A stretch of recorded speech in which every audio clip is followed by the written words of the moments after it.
Welcome back to the Bishop Fox live stream here at DEF CON 31. I have with me a very special guest, Kirsch. You are the co-founder and CEO of Run Zero, former product marketing guru, very passionate about OSINT and social engineering. This should be interesting. Earned a black badge for winning the social engineering Capture the Flag competition at DEF CON. Thank you again for making time to come over and join us for the live stream today. Thanks for having me. It is such a pleasure to see you. I think it's been a few years since we caught up. I know that most people don't know about you, that you won the social engineering competition at DEF CON back in 2017. For folks who'd like to give it a try, do you have any tips or tricks that you'd want to share with them about overcoming the challenges in the vision competition at the social engineering community? Sure, yeah. So there are essentially two parts to that competition, right? Mm-hmm. There's the OSINT part where you get a target company and you have to research the target. And that's super, super helpful because it helps you prepare your pretext, understand the corporate jargon, like all of these things.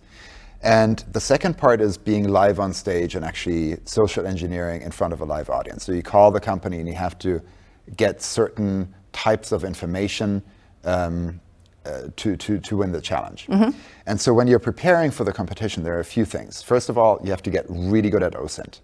Yeah. So, you know, Michael Bazel's book, mm-hmm. Open Source Intelligence, is the Bible for that. Absolutely. I've read, he comes out with an edition, I think, every other year, because so many things change. I've read those back to back so many times and just internalized those kind of techniques. Then for the social engineering part, there is a ton of things like follow podcasts, read a ton of books about social engineering. The book that probably helped me the most mm-hmm. is It's Not All About Me by Robin Drake. Yeah, I couldn't agree more. really good one for quick rapport building, right? Absolutely. And then also one thing that I think some folks overlook is optimize for the competition. Mm-hmm. Because when you social engineer, like quote unquote, in real life, you might use different techniques. You might want to build the relationship with a target over several calls, over several days, right? Mm-hmm. Whereas in the competition, you have a very limited time period. And so within 20 minutes, you have to get as many points as possible. And so think about that and think about, okay, like what pretext would lend itself to building quick rapport and getting the flags in one go? Which kind of pretexts give you a pivot point to the most points and most flags and so on. So you want to think about the competition as well. Yeah, I think gameplay and strategy to make as many points in as quickly as possible is probably one of the things that most people don't spend a lot of time on, especially the first year that you compete. A lot of it is quite daunting. Yeah. What do you consider to be the most prevalent modern social engineering threats or techniques that you have encountered lately? Yeah. So now running a company, there are a few things that we see. Mm-hmm. So number one, every time a new employee starts, they typically get a smishing mm-hmm. message, like a SMS phishing, so a text from message. You. Typically from me or from my co-founder. Right. And so that's interesting because these are private cell phone numbers, so the attackers have to research them and then reach out, right? So there's a lot mm-hmm. of work involved in that. It's very hard for the company to do anything about that because it's a private cell phone number. We don't control the device. We can't monitor the communication. We can only do that through education to make people sure people are aware before they start, even like as part of the onboarding. One type of attack that I've seen more recently that I thought was quite interesting is that email accounts get compromised. So for example, customer email accounts get compromised. They see an invoice from mm-hmm. us to the customer in the customer's account and then change the payee account number mm-hmm. so that the payments go not to us, but to the attacker. And we've even received and successfully caught, thankfully, attempts where the attackers try to ask us for a list of the accounts receivable, right? Oh, so any outstanding invoices. Right. Because if they get that from us and they phish us successfully, now they know which customers they can send fake invoices to. Right. Yeah. The amount's going to be correct, the vendor is going to be correct, just the account number is going to be incorrect. I think that is a type of threat that cybersecurity folks might overlook because it's not a very technical attack, right? Yes. There's no real technical defense to that. You have to train the people, and it's important to train the people that, for example, handle accounts receivable, accounts payable, and so on. Yeah, that's a really excellent point. I think we do depend a lot on security tools, and sometimes we underestimate the amount of reach that an attacker could have if they can reach our people. And unfortunately, we have a lot of people who are in positions where it's their job to deal directly with other people and with vendors. How and what strategies do you employ to stay informed when it comes to social engineering attacks and other types of attacks and vulnerabilities throughout the space? Yeah. I mean, I follow the media like everybody else. I listen to podcasts, those kind of things. And it's both general security podcasts, but also specific like OSINT and social engineering podcasts. But then I also think about like what kind of new attacks might surface. And I think, like I'm not the only person who's got this idea. This is kind of like a broader theme right now, is what happens when you combine social engineering and especially not in person, but automated social engineering over text, over email, etc., with generative AI. Like if you can craft really good tailored phishing emails and text messages and so on at scale, if you can, in disinformation campaigns, auto-generate really good messages on social media, I think that's going to be a big new wave. And I think that's probably going to surface for the next upcoming elections, where we're going to see whatever we saw in the last couple of elections, it's going to be dialed up quite a bit with generative AI. Yeah, I would absolutely agree, especially because it helps attackers overcome a lot of things, language barriers included, because they can kind of shortcut to grammar that would be more appropriate for a certain region than where they may be located. Yeah, and you can also mass customize a lot, right? Right. Yeah, absolutely.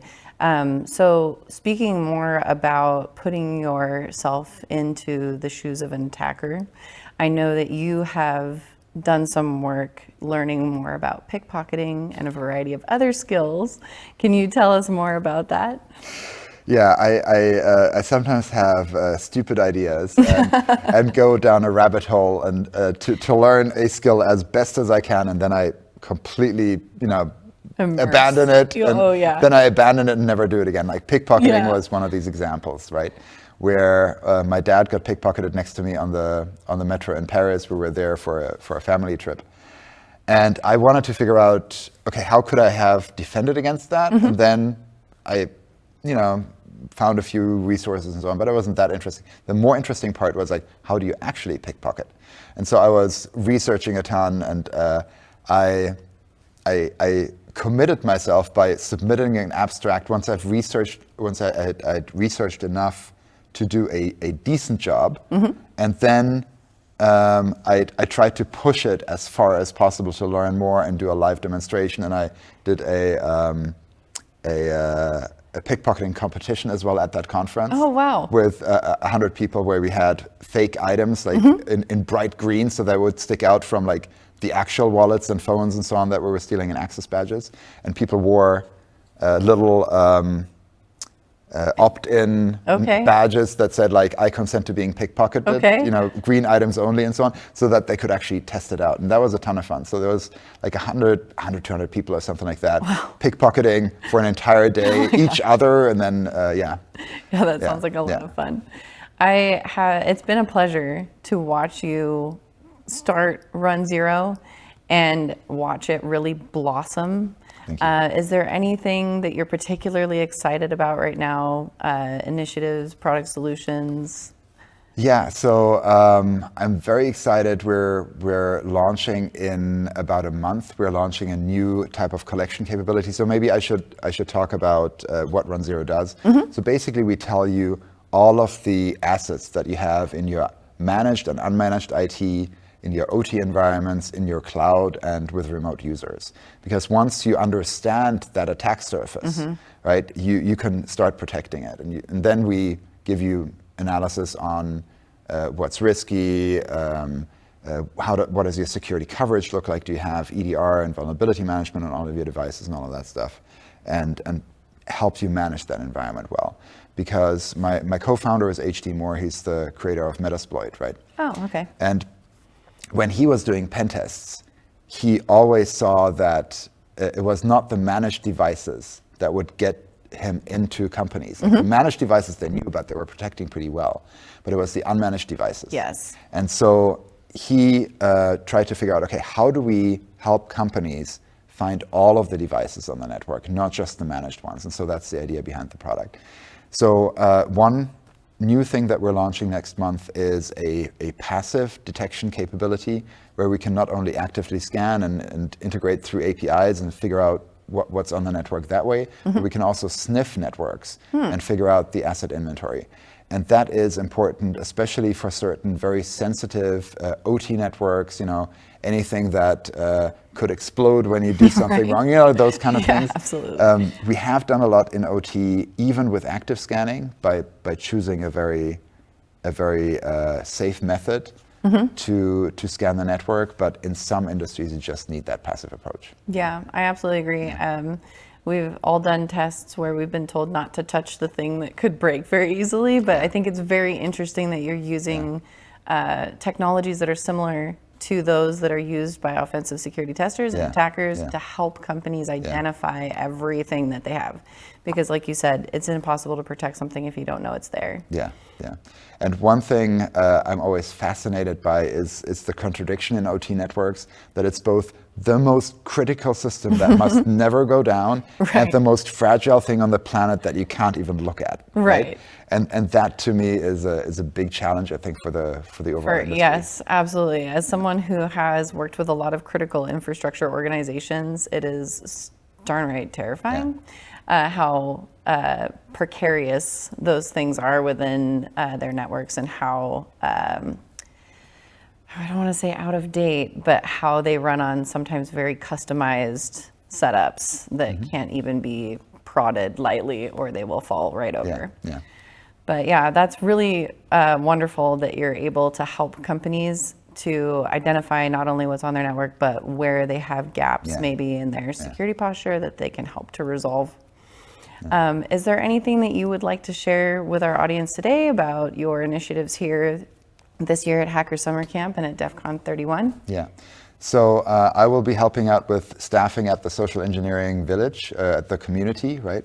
So there's some talks, some competitions going on with live calls. You've also done one of those, right? And won the black badge. So like you were interviewing me here, but we could have turned this around and done it the other way. That's really fun. So if you are at DEF CON, please drop by the Social Engineering community.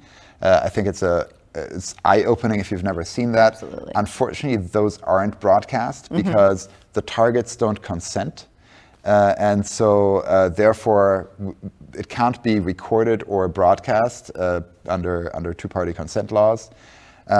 So if you're at DEF CON, that's my takeaway. If you're at home and you want some takeaway from this conversation and you would like to try out Run Zero, please go to runzero.com. There's a fully featured trial there that you can try out and just run it on your home network, run it on a small part of your company network. Oh, that's really neat. Just to test it out. Yeah, that's really neat. Speaking of the social engineering community, I heard that they were doing their calls today. Have you had a chance to listen in on any of those? Not yet. Not yet. My shift starts at 3:00. I'll be helping out in the room there, but I haven't caught any of the calls so far. I've heard it has been quite exciting, so Awesome. I'm very, very happy. And that village, by the way, is in the link. This year, and I think that's where they were last year as well. So same location as last year, I think, and it's in the link from the casino level. You go up an escalator, and then it's to your left. Fantastic. I believe there's also a Recon Village over there as well. I'm not quite sure where it is, But yeah, thank you again, Chris, so much for joining us today. It's been an absolute pleasure to catch up with you. Are there any final thoughts that you'd like to share with our audience? No, thank you very much. Really appreciate you having me. Yeah, no, it's been wonderful to catch up, and I'm so glad that you could join us. Thank you again for joining our Bishop Fox live stream, speaking with Chris Kirsch from Run Zero. And we'll get back with you in just a few minutes with our next guest.